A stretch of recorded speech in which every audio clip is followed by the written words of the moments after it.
एक महात्मा ने बहुत प्यारी बात कही, रोटी खाने में तभी अच्छी लगती है जब उसे दोनों तरफ से सेका जाए। ताली बजाओ, ध्यान से सुनिएगा मेरी बात। रोटी खाने में तभी अच्छी लगती है जब उसको दोनों तरफ से सेका जाए। ठीक उसी तरह है, जीवन में रिश्ते भी तभी अच्छे लगते हैं जब उनको दोनों तरफ से चलाया जाए। रिश्ते कभी एक तरफ से नहीं चलाए जाते हैं, रिश्तों को दोनों तरफ से चलाया जाता है, तब जाकर के वो रिश्ते मजबूत होते हैं। और एक बात बोलूं, माताएं ध्यान से कथा सुनेंगे, मैं आपको सुनाने आया हूं वृंदावन से।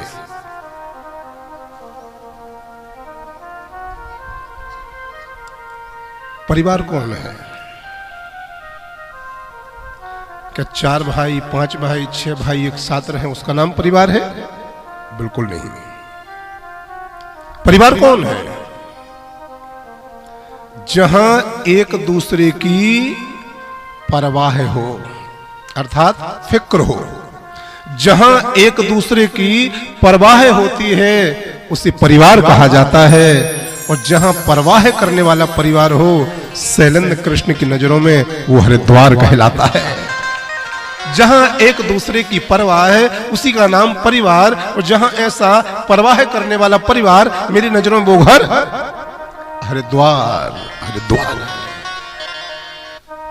तो हम लोग सुन तो लेते हैं लेकिन समझने का प्रयास नहीं करते। याद रखना, मिलई ना जगत सहोदर भ्राता। जीवन में सब चीज दूसरी बार मिल सकती है, लेकिन एक बार आपका सगा भाई चला गया तो लौट करके आपको प्राप्त नहीं हो सकता है। इसलिए जब तक हो प्रेम से रहो, जब तक हो साथ में रहो, जब तक हो एक दूसरे की परवाह करके रहो। नहीं तो जब भाई चला जाता है तो आंसू बहाने के अलावा, रोने के अलावा और कुछ बचता नहीं है मेरे प्यारे साथ में। परवाह करने वाला परिवार हो, ऐसे तो बहुत लोग हैं। एक परिवार है करेली में, एक घर में 75 लोग रहते हैं। 75 मेरा सस परिवार है। उस परिवार में बच्चों को नहीं पहचान पाती ये बेटा किसका है, ये पौत्र किसका है। तो रहने को तो एक घर में एक साथ बहुत लोग रह सकते हैं। इस बच्चे को उठाओ यहां से, पीछे करो उसको तत्काल। मेरे प्यारे, रहने को तो एक घर में बहुत लोग एक साथ रह सकते हैं, लेकिन जहां एक दूसरे की परवाह हो, अर्थात फिक्र हो, उसी का नाम परिवार होता है। वही परिवार है। और मुझे एक बात और कहनी है आप लोगों से, मेरी बात ध्यान सुनिएगा आप लोग, क्योंकि मैं आपको ही सुनाने आया हूं।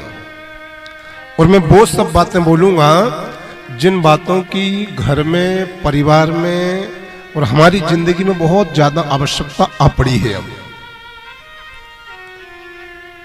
जीवन में किसी को रुला करके, जीवन में किसी को दुखी करके, जीवन में किसी को परेशान करके यदि हवन भी करवाओगे तो कोई फायदा नहीं होगा। बोलो क्या कहा मैंने?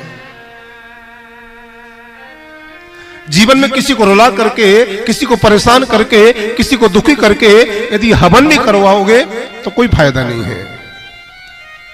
और यदि किसी रोते हुए को आपने हंसा दिया और एक अगरबत्ती भी लगा दी तो भगवान तुम पर बहुत प्रसन्न हो जाएगा, बहुत प्रसन्न हो जाएगा।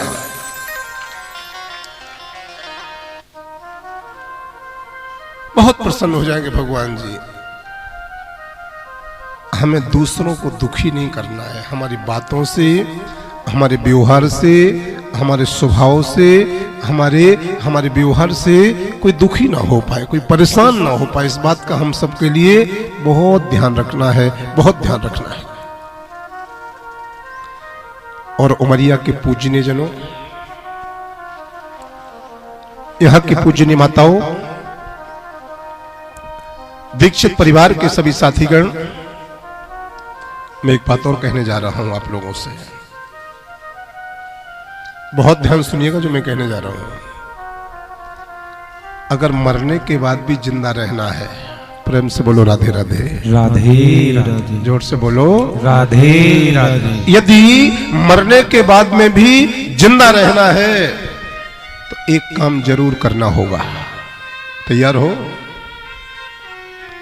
नहीं तो बड़े बड़े सेठ, बड़े बड़े साहूकार, बड़े बड़े राजा, बड़े बड़े महाराजा, बड़े बड़े अरबपति, बड़े बड़े खरबपति जब चले जाते हैं तो 1-2 साल के बाद में दुनिया इनको याद नहीं करती है। बहू जी, उमरिया वालों, यदि मरने के बाद भी तुम जिंदा रहना चाहते हो तो एक काम तुम्हें जरूर करना पड़ेगा, पढ़ने के लायक कुछ लिख जाना। ताली बजाओ मेरे प्यारे। मरने के बाद में भी यदि तुम जिंदा रहना चाहते हो तो पढ़ने के लायक कुछ लिख जाना, या फिर लिखने के लायक कुछ कर जाना। या तो पढ़ने के लायक कुछ लिख करके जाना, या फिर लिखने के लायक कुछ करके चले जाना, तो मरने के बाद भी तुम्हारी हस्ती जिंदा बनी रहेगी, तुम जिंदा बने रहोगे, तुम्हारा नाम जिंदा बना रहेगा।